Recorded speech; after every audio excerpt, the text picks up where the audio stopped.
जो ये ऑपरेशन संदूर बनाने आए थे, आगे से पाक फ़ज़ाइया और पाक फ़ौज ने इनके साथ ऑपरेशन सुहागरात बनाई और इनको भेज दिया। अब अगले दिन फिर इनके जनाब वज़ीर दफ़ा राजनाथ ने अपने आर्मी चीफ़ को बुलाया, फ़ज़ाइया चीफ़ को बुलाया, उनको कहा चलो यार अब दूसरा जनाब पार्ट 2 करें। उन्होंने कहा भाई जी पार्ट 2 हमारी फ़ज़ाइया तो नहीं कर सकती, क्योंकि उनका कोई पायलट भी अब दोबारा वहाँ जाके ऑपरेशन सुहागरात से मुस्तफ़ीद नहीं होना चाहता पाकिस्तान के जना आर्मी के और फ़ज़ाइया के जवानों और अफसरों से। उन्होंने तो कर दिया साफ इनकार।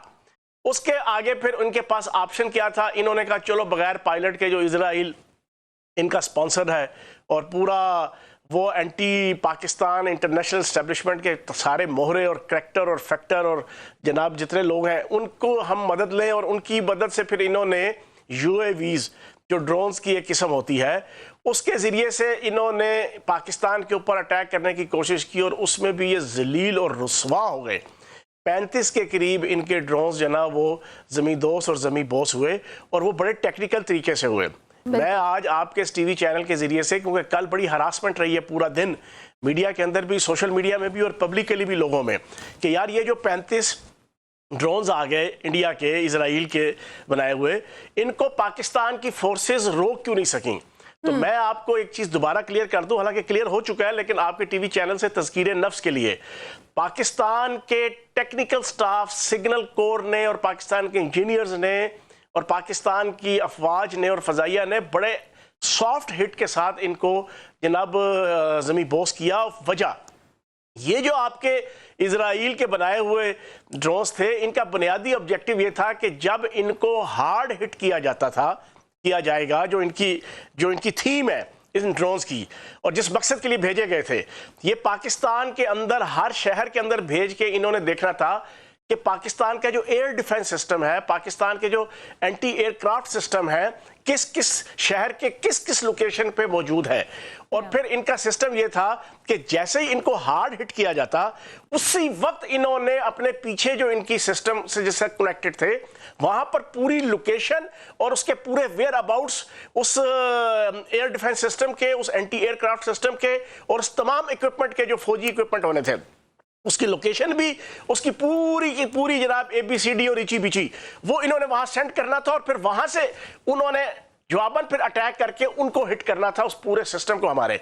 लेकिन पाकिस्तान अल्लाह पाक के करम से, अकेले ये गाँव बूतर पीने वाले जनाब ये कड़क का दाना नहीं खाते, पाकिस्तान वाले भी रोटी को चोची नहीं कहते, वो बड़े समझदार निकले। उन्होंने कहा नहीं, इसको हमने हार्ड हिट नहीं करना, इसको अंदर आने दो, इनको सॉफ्ट हिट करना है। सॉफ्ट हिट से मुराद यह है कि इनको हमने टेक्निकली, हमारे जो इंजीनियर्स थे, हमारे जो सिग्नल कोर के जो वो जवान थे, उन्होंने इसका सॉफ्टवेयर, इसका हार्डवेयर जैम करके, इनका लिंक पीछे से जैम करके ऐसी हालत में पहुंचा दिया कि आधे तो खुद ब खुद नीचे गिर गए और आधों को जनाब इन्होंने खुद ब खुद अपने पीछे पीछे लगा के, वो जो इंसानी साइकी के हवाले से कहते हैं ना हेप्नेटाइज करना, उनको हेप्नेटाइज कर दिया जनाब सिस्टम के जरिए से, और वो जमीन बोस हो गए।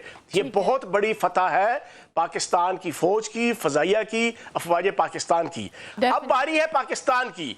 पाकिस्तान की बारी के ऊपर अब इनका त्रा निकला हुआ है, इनका सा निकला हुआ है। मैंने तो एक परसों दी थी प्रपोजल कि 7 मिसाइल मारे पाकिस्तान, 7, और कोई 7 आला अरफा उम्दा किस्म के जो हमारा स्टॉक है ना, अब्दाली का, गौरी का, हतफ का, नसर का, शाहीन का, बाबील का, उसमें से जो सबसे टॉप क्लास के 7 हैं वो निकालो। एक मारो जनाब मोदी के घर, एक मारो राजनाथ के घर, एक मारो अमित शाह के घर, एक मारो अजीत दोवल के घर, 4, 3 बाकी रह गए। उनमें से एक मारो जनरल JD बख्शी के घर, एक मेजर गौरव आर्या के घर और एक अर्नाब गोस्वामी के घर।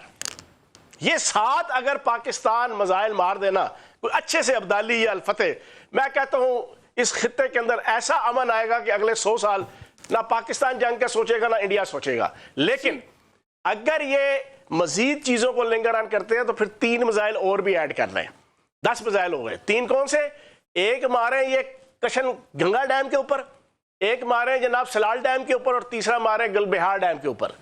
ये 10 मिसाइल पाकिस्तान, मेरी प्रपोजल है ये मारे, ना होसी ढोला ते ना पैसी रोला, सारी की सारी कुड़कुड़ी मुक जाएगी। लेकिन बहरहाल पूरी पाकिस्तानी कौम अपनी अफवाज के साथ मुतहद और मुत्तफिक है। फैसल हसन चौहान साहब, अभी जिस तरह से ब्रिगेडियर साहब ने भी बात की कि ये जस्टिफाई करने की कोशिश कर रहे हैं, जो अटैक इन्होंने किया और उसके बाद पाकिस्तान ने अपने दिफा में जो जवाब दिया, अब चाहे वो पठानकोट एयरबेस की तबाह होने के हवाले से खबरें हों, फॉल्स न्यूज़ हो, या कराची पोर्ट तबाह करने के हवाले से हो, लाहौर में हमले करने के हवाले से हो, ये सारी चीज़ें करने के लिए अपनी खिफ़्फ़त मिटाने की कोशिश कर रहे हैं। क्या कर रहे हैं?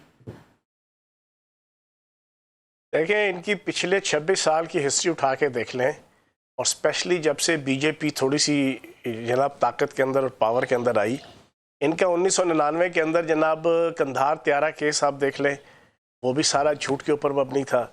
उसके बाद इनका 2001 दिसंबर के अंदर इन्होंने इंडियन पार्लियामेंट पे खुद हमला करवाया और पाकिस्तान के ख़िलाफ़ जंग डिक्लेयर की, वो इनका अपना स्पॉन्सर्ड जनाब इनका ड्रामेटाइज़ किया हुआ था।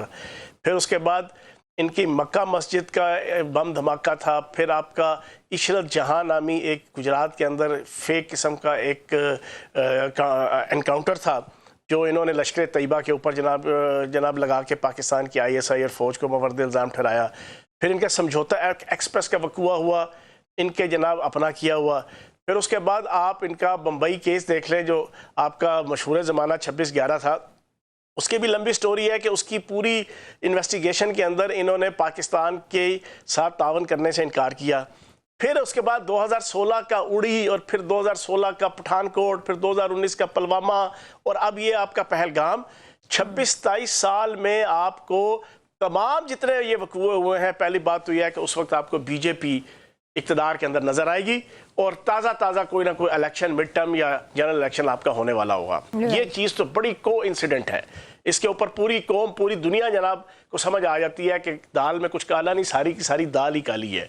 अब मसला ये है कि मैं नहीं कहता, इनका सलमान खुर्शीद जनाब साबिक कांग्रेस के वज़ीर ख़ारजा हैं, उन्होंने 2014 के अंदर प्रेस कॉन्फ्रेंस दिल्ली के अंदर की, और ये आपके मेरे साथ ये सुपरमेनियम स्वामी भी जनाब इनके साथ खड़े थे, इनके जनाब, वो दोनों लीडरों ने प्रेस कॉन्फ्रेंस की, जो अभी भी आपको मीडिया में मिल जाएगी। आप चले जाएं जनाब गूगल में, आपको पूरी प्रेस कॉन्फ्रेंस मिल जाएगी।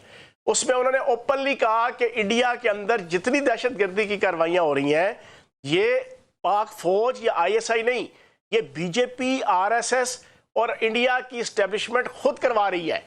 ये ओपनली मुल्क का वजीर खारजा पूरी इंटरनेशनल मीडिया के सामने। फिर इनके कर्नल प्रोहत और इनके जनरल विक्रम, जो VK सिंह, जो साबिक आर्मी चीफ है, उनके बयानात मौजूद है। कर्नल प्रोहत ने इनकी सुप्रीम कोर्ट के अंदर बयान दिया, इनके जनरल ने इंटरव्यू देते हुए कहा, साबिक जनाब आर्मी चीफ ने, कि हमने पाकिस्तान के अंदर इंसर्जेंसीज करवाने के लिए एक स्पेशल टेक्टिकल डिवीजन STD एक जनाब फोर्स बनाई है, जो आज भी चल रही है, जिसका सिर्फ एक ऑब्जेक्टिव है कि पाकिस्तान के अंदर जगह जगह इंसर्जेंसीज, दहशतगर्दी करवाना। और कर्नल प्रोहत ने अपनी जनाब समझौता एक्सप्रेस की जनाब हेयरिंग की सिलसिले में ओपनली अदालत के अंदर खड़े होकर एक्सेप्ट किया कि ये इंडियन एस्टेब्लिशमेंट का और इंडिया का अपना ड्रामेटाइज किया हुआ पूरा वकूआ था। अब किस बात के ऊपर मैं आपके सामने चीजें रखूं, ये मेरी बयान करदा नहीं है, ये इनकी अपनी NIA नेशनल इन्वेस्टिगेटिव एजेंसी, इनके अपने आर्मी मैन, इनके अपने आर्मी के चीफ, इनके अपने सियासतदान, इनके अपने वजीर मशीर अपने मुंह से कहते हैं। बिल्कुल सही।